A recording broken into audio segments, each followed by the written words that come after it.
അപ്പോൾ ഒരു റിവ്യൂവേഴ്സിൻ്റെ റിവ്യൂ അങ്ങനെ വായിച്ചു നോക്കുക അങ്ങനെയൊന്നുമില്ല. വായിക്കുകയൊക്കെ ചെയ്യും.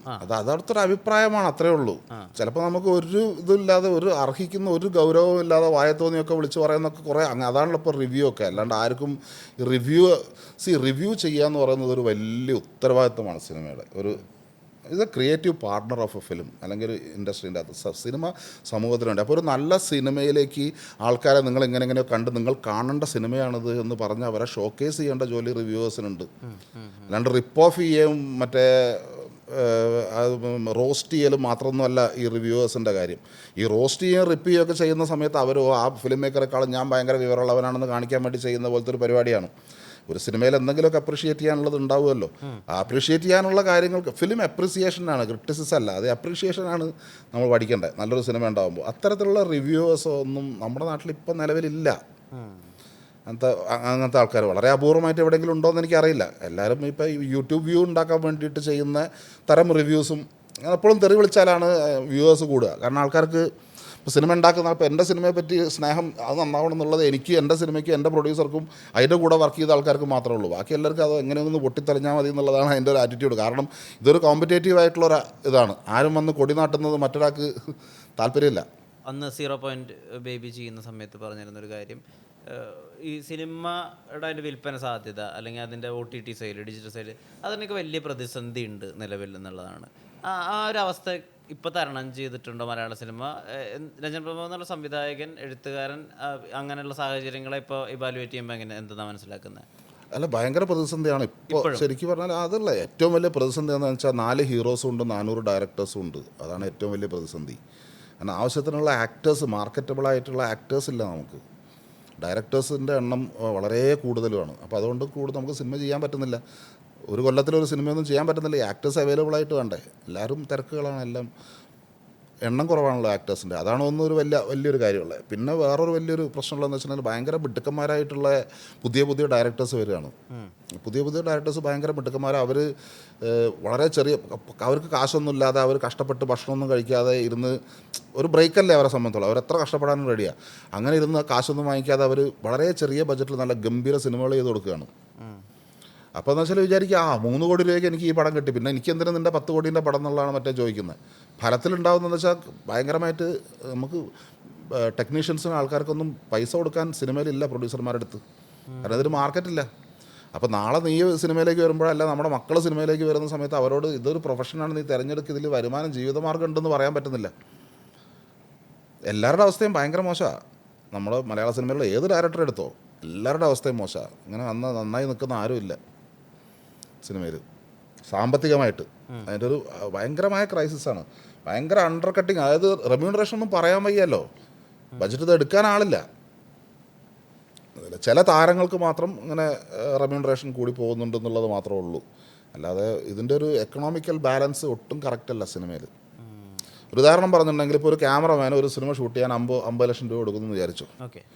50 ദിവസമാണ് ക്യാമറമാൻ അതിനകത്ത് ആ സിനിമയ്ക്ക് വേണ്ടി എൻഗേജ് ചെയ്തൊന്ന് കൂട്ടിക്കുക. ഒരു 50 ഡേയ്സ് ഷൂട്ടിങ്, അതിന് വേണ്ടി അതിൻ്റെ 1-2 ദിവസം എൻ്റെ റെക്കയ്ക്ക് വേണ്ടിയിട്ട് അതിനൊക്കെ വന്നിട്ടുണ്ടാവും. 50 ലക്ഷം കൊടുക്കുമെന്ന് വിചാരിച്ചു. ഒരു ദിവസം 1 ലക്ഷം വെച്ചിട്ട് ആ ക്യാമറമാൻ വർക്കൗട്ടായി.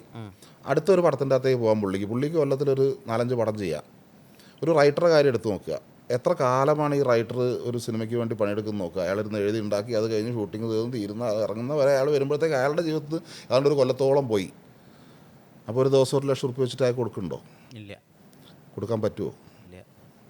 ഇതൊരു വലിയ പ്രശ്നമുണ്ട് ഇതിൻ്റെ അകത്ത്.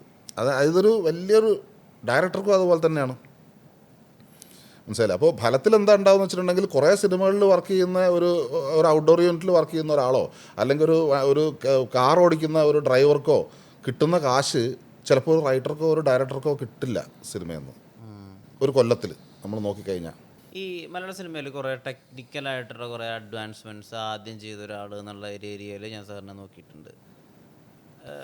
അത് ഈ പരസ്യം അല്ലെങ്കിൽ അങ്ങനത്തെ ഉള്ള സുഹൃത്തുക്കൾ അവിടെ നിന്ന് വരുന്നതാണ് ഈ അപ്ഡേഷൻ. അല്ല, ഞാൻ സിനിമ ഉണ്ടാക്കാൻ വേണ്ടി നോക്കുന്ന സമയത്ത് നമ്മൾ ആലോചിക്കുന്ന കാര്യം, സിനിമ ഇന്നത്തേക്ക് ഉണ്ടാക്കുന്നതല്ല, അത് ന്യൂസ് പേപ്പർ അല്ല, ഒരു ദിവസം കൊണ്ട് തീർന്നു പോകുന്ന ഒരു സാധനമല്ല ഇത്. സിനിമ നമ്മൾ എല്ലാ കാലത്തേക്കും വേണ്ടിയാണ് ഉണ്ടാക്കുന്നത്. അപ്പോൾ ഇന്ന് നമുക്ക് കൊടുക്കാവുന്ന ഏറ്റവും നല്ല ഇമേജ് ക്വാളിറ്റിയും ഏറ്റവും നല്ല സൗണ്ട് ക്വാളിറ്റിയും നമുക്ക് ഇവിടെ കൊടുക്കാവുന്നതിൽ ഏറ്റവും ബെസ്റ്റ്, ഏറ്റവും അവൈലബിൾ ആയിട്ടുള്ള ഏതാണ് ബെസ്റ്റ് എന്ന് നോക്കിയിട്ട് ഏറ്റവും ലേറ്റസ്റ്റ് ആയിട്ടുള്ള ലെൻസ്, ഏറ്റവും പുതിയ ലെൻസ്, ഏറ്റവും പുതിയ ക്യാമറ, ഏറ്റവും പുതിയ സൗണ്ട് എക്യുപ്മെൻറ്റ്സ്, ഏറ്റവും നമുക്ക് അവൈലബിൾ ആയിട്ടുള്ള ഏറ്റവും ബെസ്റ്റ് ഉപയോഗിച്ചാണ് ഞാൻ എപ്പോഴും ചെയ്യാറുള്ളത്. ടെക്നോളജി, കാരണം ഇതും അപ്ഡേറ്റ് ഒന്നും അല്ല, ഇതിപ്പോൾ 5 കൊല്ലം കഴിഞ്ഞാൽ ഇത് മാറും. പക്ഷേ ഇന്ന് നമുക്കിത് രേഖപ്പെടുത്തുകയാണ് നമ്മൾ ഇന്നത് എല്ലാ കാലത്തേക്കും വേണ്ടിയിട്ട്. അപ്പോൾ ഇന്ന് നമുക്ക് കൊടുക്കാവുന്ന നമുക്ക് അവൈലബിൾ ആയിട്ടുള്ള ഏറ്റവും ബെസ്റ്റ് സാധനം വെച്ചെന്ന് വെച്ചിട്ട് അമേരിക്കയിൽ അവൈലബിൾ ആയിട്ടുള്ള, ഹോളിവുഡിൽ അവൈലബിൾ ആയിട്ടുള്ള ക്യാമറകളോ ലെൻസുകളോ കാര്യങ്ങളോ ഒന്നും നമുക്കിവിടെ അവൈലബിൾ അല്ല, നമുക്കിടത്ത് ഉപയോഗിക്കാൻ പറ്റുന്നില്ല. എന്നാൽ നമുക്ക് ഇവിടെ കിട്ടുന്നതിൽ മികച്ചത് നമ്മൾ ഉപയോഗിച്ചിട്ട് നമ്മളത് ചെയ്യാൻ വേണ്ടിയിട്ട് ഞാൻ ശ്രമിക്കാറുണ്ട്. അതാണ് ടെക്നോളജിക്കലിയുള്ള അപ്ഡേഷൻ എന്ന് പറയുന്ന ഒരു കാര്യം. അതുപോലെ തന്നെ ഇതുവരെ ആരും അറ്റംപ്റ്റ് ചെയ്യാത്ത കുറച്ച് കാര്യങ്ങളും ഉണ്ട്. ഈ റോസ് ഗിറ്റാറിന എന്നുള്ളൊരു സിനിമയുണ്ട്, എൻ്റെ അറിയില്ല, ആ സിനിമയാണ് ആദ്യമായിട്ട് സീൻ അവർക്ക് പറഞ്ഞു കൊടുക്കുന്നു, പിന്നെ സിറ്റുവേഷൻ ഇതാണ്, നിങ്ങൾ പെർഫോം ചെയ്യൂ എന്ന് പറഞ്ഞിട്ട് സംവിധായകൻ സ്റ്റെപ്പിൻ ചെയ്യുന്ന, നിങ്ങൾക്ക് ഇതാണ് സീൻ, നിങ്ങളിത് പെർഫോം ചെയ്തോളൂ, ഞാൻ ഷൂട്ട് ചെയ്തോളാം, ഞാൻ ക്യാപ്ചർ ചെയ്തോളാം ആ മൊമെൻറ്റ്. അത് റോസ് ഗിറ്റാറിനാണെന്നാണ് എൻ്റെ അറിവ്. അങ്ങനെ തന്നെയല്ലേ? അതെ, അത് അങ്ങനെയൊക്കെ ചിലപ്പോൾ ലോക സിനിമയിലൊക്കെ പലരും അങ്ങനെയൊക്കെ ചെയ്തിട്ടുണ്ടാവാം. ഞാനത് ചെയ്യുന്നതെന്ന് വെച്ചിട്ടുണ്ടെങ്കിൽ, എനിക്ക് ഫോട്ടോഗ്രാഫർ എന്ന് പറഞ്ഞുള്ള സിനിമ കഴിഞ്ഞപ്പോൾ എനിക്ക് മനസ്സിലായ ഒരു കാര്യമുള്ളതെന്ന് വെച്ചാൽ, ഞാൻ വിചാരിക്കുന്ന പോലെ ഇത്തരം സിനിമയോടുള്ളൊരു പോയിൻ്റ് ഓഫ് വ്യൂ, അത്തരത്തിലുള്ള ഒരു അപ്രോച്ച് നമ്മുടെ കാലം എത്തിയിട്ടില്ല, നമ്മുടെ സിനിമ അവിടെ എത്തിയിട്ടില്ല, നാടവിടെ എത്തിയിട്ടില്ല. അപ്പോൾ ഞാൻ എങ്ങനെ സർവൈവ് ചെയ്യും ഇവിടെ? ഇവിടുത്തെ സിനിമയുടെ വേറൊരു രീതിയാണ്. എനിക്ക് ആ രീതികളോട് ഒരു തരം കൂറുമില്ല, ഒരു പങ്കുമില്ല എനിക്ക്. അപ്പോൾ അത് കാലം മാറണം, സിനിമ തന്നെ മാറിയേ പറ്റൂ. അപ്പോൾ അങ്ങനെ ഒരു 5-6 കൊല്ലം ഞാൻ സിനിമ എടുത്തില്ല. ഒരു 6 കൊല്ലം കഴിഞ്ഞിട്ട് ഞാൻ റോസ് ഗിറ്റാറിനുള്ള സിനിമ ചെയ്യാൻ വരുമ്പോൾ സ്വാഭാവികമായി ആരും നമ്മൾ വിശ്വസിക്കില്ല. ഒന്നും തന്നാലും തന്നില്ലെങ്കിലും പറഞ്ഞാലും ഇല്ലെങ്കിലും ആർട്ടിസ്റ്റ് ഒന്നും ഡേറ്റ് ഒന്നും തരില്ല. കാരണം നമ്മളിപ്പോൾ എന്താ അവസ്ഥ എന്നുള്ള അറിയില്ല ആൾക്കാർക്ക്. പിന്നെ പലതരത്തിലുള്ള പ്രചരണങ്ങളാണ്, സിനിമ വിട്ടുപോയാൽ വട്ടായാൽ ഡ്രഗ് അഡിക്റ്റ് ആയി എന്നൊക്കെ പറഞ്ഞിട്ടുള്ള പലതരത്തിലുള്ള പ്രചരണങ്ങളുണ്ടായിരുന്നു. അപ്പോൾ അതുകൊണ്ട് തന്നെ ആരും നമ്മൾ വിശ്വസിക്കാൻ തയ്യാറായിരുന്നില്ല. അങ്ങനെ നിൽക്കുന്ന ഒരു സാഹചര്യം. പിന്നെ എനിക്ക് തന്നെ അതായത് ഞാൻ ഇന്നലെ വരെ ചെയ്ത പോലത്തെ ഒരു സിനിമ അല്ല എനിക്കിനി ചെയ്യാനുള്ളത്. എനിക്കിനി ഞാൻ വേറൊരു തരത്തിലുള്ള സിനിമകളെ ചെയ്യണം. അപ്പോൾ അതിന് വേണ്ടിയിട്ട് ഇപ്പോൾ ഒരു വലിയൊരു ആർട്ടിസ്റ്റിനെ വന്നു കഴിഞ്ഞാൽ അവർക്ക് ഒരുപാട് ഇൻസെക്യൂരിറ്റി ഫീലിങ്സ് ഉണ്ടാവും ഇപ്പോൾ അതിൻ്റെ അകത്ത്. കാരണം അവർക്ക് ഫാൻസ് ഉണ്ട്, അവർക്ക് അവരുടെ കരിയർ ഉണ്ട്, അങ്ങനെ പല പ്രശ്നങ്ങളുമുണ്ട്. പുതിയ ആൾക്കാരെ വെച്ച് കഴിഞ്ഞാൽ അവർക്കൊരു ഇൻസെക്യൂരിറ്റി ഒന്നുമില്ല, അവർക്ക് ഇതില്ലെങ്കിൽ വേറെ ഒന്നുമില്ല. അതുകൊണ്ട് അവർ നമ്മളെ വിശ്വസിച്ചോളും, നമ്മൾ പറയുന്ന എന്ത് കാര്യം അവർ അംഗീകരിക്കുക, അതിനുവേണ്ടി അവർ ശ്രമിക്കുകയും, കാരണം അവർക്ക് രക്ഷപ്പെടാനുള്ളൊരു സാധ്യതയാണല്ലോ. അതുകൊണ്ട് പുതിയ ആളുകൾ എന്നുള്ളത് മാത്രമായിരുന്നു എൻ്റെ സംബന്ധിച്ചുള്ള ഓപ്ഷൻ.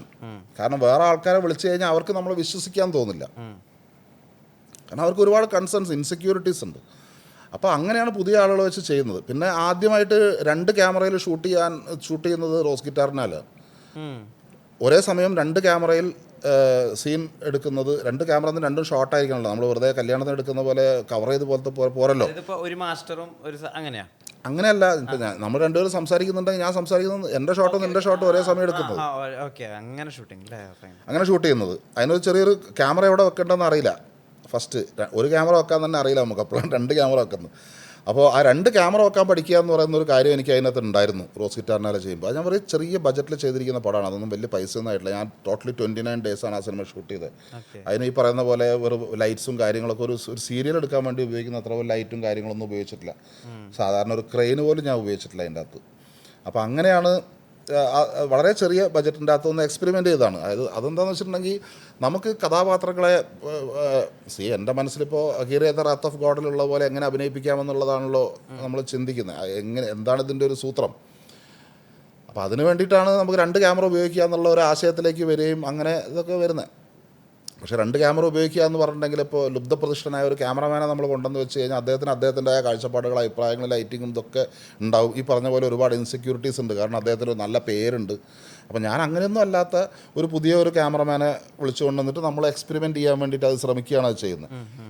അത് വെച്ചാൽ പഠിക്കാൻ വേണ്ടിയിട്ട് അത് 2 ക്യാമറ വെക്കുന്നത് എങ്ങനെയാണ് ഏറ്റവും ഓർഗാനിക്കായിട്ട് ആൾക്കാരുടെ പെർഫോമൻസസ് വരിക. അപ്പോൾ ഞാൻ എഴുതി കൊടുത്ത ഡയലോഗ് പഠിച്ച് പറയുന്നതും ആ ഡയലോഗ് ആ ഒരു ആശയം പറഞ്ഞ് അവരുടേതായ രീതിയിൽ അത് പറഞ്ഞ് ഞാൻ അതിനൊന്ന് മോഡിഫൈ ചെയ്ത് പറയാൻ ശ്രമിക്കുന്നതും തമ്മിൽ എന്തുമാത്രം അതിൻ്റെ ഓർഗാനിക്കായിട്ടുള്ളതിൽ വ്യത്യാസം ഉണ്ടാവും എന്നറിയുന്നതിനൊക്കെ വേണ്ടിയിട്ടാണ് റോസ് ഗിറ്റാറിനാൽ എന്ന് പറഞ്ഞ സിനിമ ചെയ്യുന്നത്. ആ സിനിമ ആർക്കും ഒരു ബാധ്യതയല്ല, കാരണം അതെനിക്ക് സഹായിച്ചിട്ടുള്ളത് ആരാണെന്ന് വെച്ചാൽ സത്യത്തിൽ സൂര്യ ടി വിയാണ്. സൂര്യ ടി വിയിലെ പ്രവീൺ സാറാണ്. അദ്ദേഹത്തിനെ പോയിട്ട് ഞാൻ പറഞ്ഞു ഇങ്ങനെ 5-6 വർഷത്തെ ഗ്യാപ്പായി കാര്യങ്ങൾ ഇതായി, ഇപ്പോൾ ആൾക്കാരൊന്നും നമ്മളെ വിശ്വസിക്കുന്നില്ല, കാര്യമുള്ളതുപോലെ പറഞ്ഞു.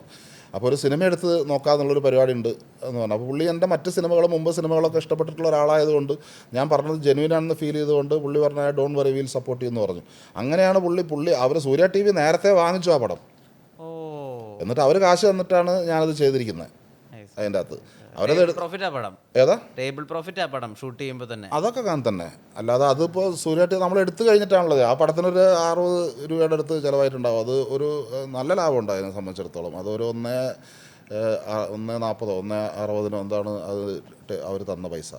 അതിൽ ആദ്യമായിട്ട് ഒരു എന്താ പറയുക റഖേ കാനം പാടിയിട്ടുള്ള മലയാളം സിനിമ റോസ് ഗിറ്റാറിനല്ലേ? അതെ, അത് സ്വയമായിട്ടല്ലേ പാടുന്നത്? അതെ, അത് ഷഹബാസ് അമനാണ് അത് ചെയ്തിരിക്കുന്നത്. ആ പാട്ട് ചെയ്തിരിക്കുന്നത് അത് സ്വയമായിട്ടാണ്. അത് പാട്ട് പാടി അതിൽ ഫീച്ചർ ചെയ്യാനുള്ള ഐഡിയയും ഷഹബാസ് അമൻ്റെ ആയിരുന്നോ? അതെ, അത് ആക്സിഡൻ്റലായിട്ട് സംഭവിച്ചാണ്. അഭിനയിച്ചത് ഞാൻ ഷോട്ട് എടുത്തതിൻ്റെ കാര്യമല്ല. ആ പാട്ട് ചെയ്യുന്ന സമയത്ത് അത് ഷഹബാസ് അമൻ എന്ന് റെക്കോർഡിംഗ് ആണ് നമുക്ക് പാട്ടെടുക്കാമെന്ന് പറഞ്ഞിട്ട് വിളിച്ചതാണ്. അപ്പോൾ സ്റ്റുഡിയോയിൽ വന്ന സമയത്ത് റോയാണ് അതിൻ്റെ കീബോർഡ് ചെയ്യുന്നത്. അപ്പോൾ പുള്ളി ഇങ്ങനെ ഒരു ക്ലിക്ക് ട്രാക്ക് മാത്രം അവിടെ ഇട്ട് വെച്ചിട്ടുണ്ട്. ട്യൂണില്ല ഒന്നുമില്ല. നീ അവിടെ പോയി നിൽക്കുക പാടുന്നത്. ഞാൻ ആരാ പാടുന്നത് എനിക്കറിയില്ല. അപ്പോൾ ആരാ പാടുന്നത്? നീയാ പാടുന്നത്, നീ അതിൻ്റെ ഉള്ളിൽ പോയിരിക്കുന്നു പറഞ്ഞു. അങ്ങനെ പോയിരുന്ന ഓരോരോ വരികളായിട്ട് പുള്ളി ഷഹബാസ് തന്നെയാണ് ലിറിക്സും. ഓരോരോ വരികളായിട്ട് പുള്ളി ഇങ്ങനെ പാടിത്തരും, ഞാൻ പാടും. അങ്ങനെയാണ് ഒറ്റ സ്ട്രെച്ചിൽ ഫുള്ളായിട്ട് പാടിയതല്ല അത്.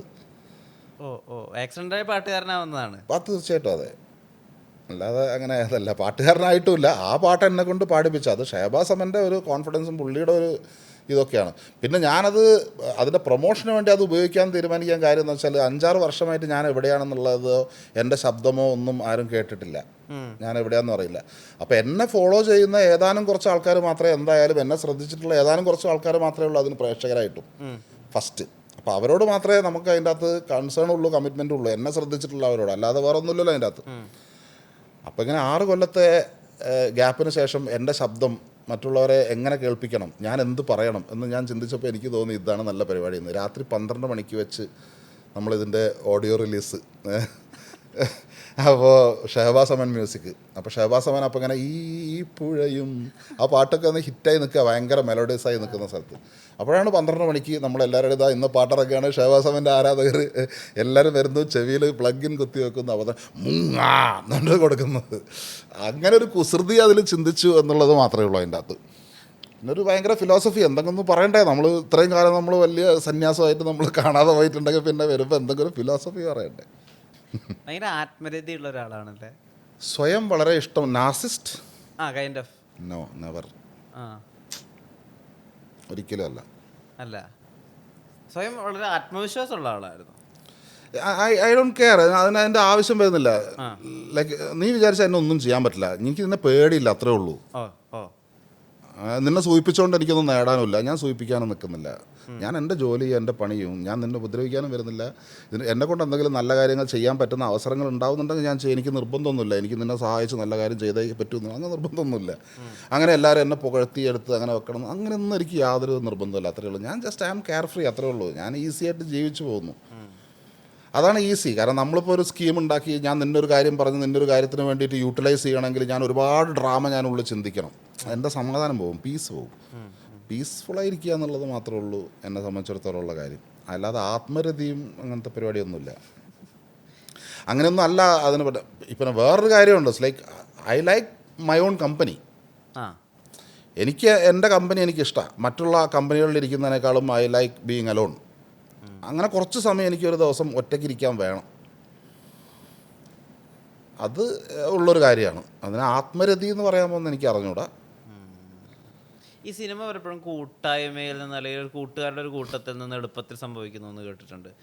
അപ്പോൾ ശരിക്കും അങ്ങനെ ഒരു കൂട്ടായ്മയോ കൂട്ടുകാരോ ഉണ്ടെങ്കിൽ കുറേയും കൂടി രഞ്ജൻ പ്രമോദ് സിനിമകൾ ഉണ്ടാവുമായിരുന്നു. എനിക്ക് അറിയില്ല അതിനെപ്പറ്റി. ഇപ്പോൾ ഓരോരുത്തർക്ക് ഓരോ വഴികളല്ലേ. ഓരോരുത്തർക്കും പാകമാവുന്ന അണ്ടർവെയർ നമ്മളിടുക എന്നല്ലാതെ ഞാനത് വേറെ ഒരെണ്ണം ഇടാൻ എനിക്ക് പറ്റില്ലല്ലോ. അപ്പോൾ എനിക്ക് പാകമായ ഒരെണ്ണം ഞാൻ ഇട്ടിട്ടുണ്ട്. അതിൻ്റെ അകത്ത് എനിക്ക് ഞാൻ ജീവിക്കുന്ന സമയത്ത് ജീവിച്ചിരുന്നു എന്നതിന് അടയാളമായി കുഴിച്ചിടുന്ന ചില തൂവലുകളാണല്ലോ ഈ പറയുന്ന സിനിമകളെന്ന് പറയുന്നത്. അങ്ങനെ ഒരു ബോധം എൻ്റെ ഉള്ളിലുണ്ട്. അപ്പോൾ കഴിയുന്നതും നാണക്കേടുള്ള പരിപാടികളൊന്നും ഇല്ലാതെ അത് നമ്മളാൽ കഴിയുന്ന വിധത്തിൽ നന്നായിട്ടത് ചെയ്യുക, എൻ്റർടൈനിങ് ആയിട്ട് ചെയ്യുക. ബേസിക്കലി സിനിമയുടെ പർപ്പസ് എൻ്റർടൈൻമെൻ്റ് ആണെന്നാണ് ഞാൻ വിശ്വസിക്കുന്നത്, എൻലൈറ്റ്മെൻ്റ് അല്ല. എൻ്റർടൈൻമെൻറ്റാണ് ഫസ്റ്റ്. എൻ്റർടൈൻമെൻറ്റിലൂടെ നിങ്ങൾക്ക് എൻലൈറ്റ്മെൻറ്റ് കൊടുക്കുക എന്നുള്ളതാണ് എൻ്റെ ഒരു ഉപാധി. എൻലൈറ്റ്മെൻ്റ് ആയിരിക്കാം ഒരു പക്ഷേ ലക്ഷ്യം, പക്ഷേ എൻ്റർടൈൻമെൻറ്റാണ് അതിൻ്റെ ഉപാധി. അതാണ് എൻ്റെ വിശ്വാസം. ഞാൻ പറയുന്നത് ഇപ്പോൾ ആളുകൾ രഞ്ജൻ പ്രമോദ് എന്നുള്ള എഴുത്തുകാരെ എഴുതി വെച്ചതിൻ്റെ അത്രയും ആഴത്തിൽ രഞ്ജൻ പ്രമോദിനെ സെലിബ്രേറ്റ് ചെയ്യുന്നുണ്ടോ എന്നുള്ളൊരു കാര്യമാണ്. I don't care. അത് ഞാൻ ചോദിക്കുന്നതല്ല. ഇപ്പോൾ 0 ബേബിയിൽ തമിഴ് കൾച്ചർ മലയാളവുമായി എത്രമാത്രം അടുത്ത് നിൽക്കുന്നു, ആഴത്തിൽ നിൽക്കുന്നു എന്ന് പറയുന്നൊരു ഏരിയ ഉണ്ട്. അങ്ങനത്തെ ഒരു സെക്ടർ ഉണ്ട് അതിനകത്ത്. അവർക്ക് അവരുടെ വാള് കൊടുക്കുന്നതായാലും അവരുടെ കുലദൈവത്തെ തൊടുന്നതായാലും എങ്ങനെയാണ് തമിഴിനെ മലയാളി കാണേണ്ടത്, അല്ലെങ്കിൽ എവിടെ നിന്നാണ് മലയാളത്തിൻ്റെ തുടക്കം എന്നൊക്കെ കാണിക്കുന്നൊരു ഏരിയ ഉണ്ട് അതിനകത്ത്. അതൊന്നും പക്ഷേ ഇപ്പോഴും ആളുകൾ മൊത്തത്തിൽ ഐഡന്റിഫൈ ചെയ്തിട്ടുണ്ടോ, ഒബ്സർവ് ചെയ്തിട്ടുണ്ടോ ഞാൻ വിചാരിക്കുന്നില്ല. ഞാൻ പറഞ്ഞത് അവിടെ ഒരു അല്ല അതുകൊണ്ടൊന്നും പ്രശ്നം തോന്നാറുണ്ടോ ചോദിക്കുന്ന ഇല്ലല്ലോ. ആ കാരണം നമ്മുടെ പ്രേക്ഷകർ ഇന്നത്തോണ്ട് തീർന്നു എന്ന് വിചാരിക്കുമ്പോഴല്ലേ ആ പ്രശ്നമുള്ളൂ. അപ്പം ഞാനിപ്പോഴും അഗിര റാത്ത് ഓഫ് ഗോഡിനെ പറ്റി പറയുന്നുണ്ടെങ്കിൽ ഇതുപോലെ പറയുന്ന ഒരാൾ എവിടെയോ ഉണ്ടായിരിക്കും. ആർക്കൊക്കെയോ വേണ്ടി ഏതൊക്കെയോ കാലത്ത് ഏതെല്ലാമോ സന്ദർഭങ്ങൾക്ക് വേണ്ടിയിട്ട് നമ്മളിലൂടെ ഉണ്ടായിട്ടുള്ള ഒരു വർക്കാണത്. അതിപ്പോൾ എൻ്റെ കഴിവുകൊണ്ട് എൻ്റെ മാത്രം ഒരു ഇതുകൊണ്ട് ഉണ്ടായിട്ടുള്ളതല്ലല്ലോ. ഒരുപാട് കാര്യങ്ങൾ അതിനു വേണ്ടി ഒത്തുചേർന്നുകൊണ്ടാണല്ലോ അത് ചെയ്യാൻ പറ്റിയത്. സോ അത് അങ്ങനെ സംഭവിച്ചു. ആ സംഭവിച്ച കാര്യം ഓരോരുത്തർക്കും ഓരോ രീതിയിലാണ് അത്. അപ്പോൾ ഇന്ന് തന്നെ അത് പൂർണ്ണമായും വായിക്കപ്പെടണമെന്ന് വിചാരിക്കാൻ നമുക്ക് പറ്റില്ല. നാളെ പിന്നീട് വായിക്കപ്പെടുമായിരിക്കാം, വേറൊരാൾ വായിക്കുമായിരിക്കാം, വേണ്ടവർ കാണുമായിരിക്കാം. എല്ലാവർക്കും കാണാനൊന്നുണ്ട്. അത് വളരെ പ്ലെയിനായിട്ട് സൂപ്പർഫിഷ്യലായിട്ട് സിനിമ കാണുന്ന ആൾക്കാരെ സംബന്ധിച്ചിടത്തോളം അതിലൊരു ത്രില്ലർ സിനിമയുണ്ട്. കുറച്ചുകൂടെ ആഴത്ത് കാണാൻ പറ്റുന്ന ആൾക്കാരെ സംബന്ധിച്ചിടത്തോളം അതിലൊരു പൊളിറ്റിക്കൽ സിനിമയുണ്ട്. കുറച്ചുകൂടെ ആഴത്തിൽ അതിനെ കാണാൻ പറ്റുന്ന ആൾക്കാർക്ക് അതിൻ്റെ ക്യാരക്ടേഴ്സിൻ്റെ ഒരു സൈക്കോളജിക്കൽ ഡയമെൻഷൻസ് ഉണ്ട്. അങ്ങനെ ഒരു 2-3 ലേയേഴ്സിൽ ആ സിനിമേനെ ഞാൻ ശ്രദ്ധിച്ചിട്ടുണ്ട്. ആ സിനിമേനെ എന്തായാലും 5-6 തൂവലുകൾ ഉടനെ കുറച്ചും കൂടി പൊഴിച്ചിടാൻ സാധിക്കട്ടെ വരും സിനിമകളിൽ. നേരത്തിന് ഒരുപാട് നന്ദി. നമസ്കാരം. Thank you.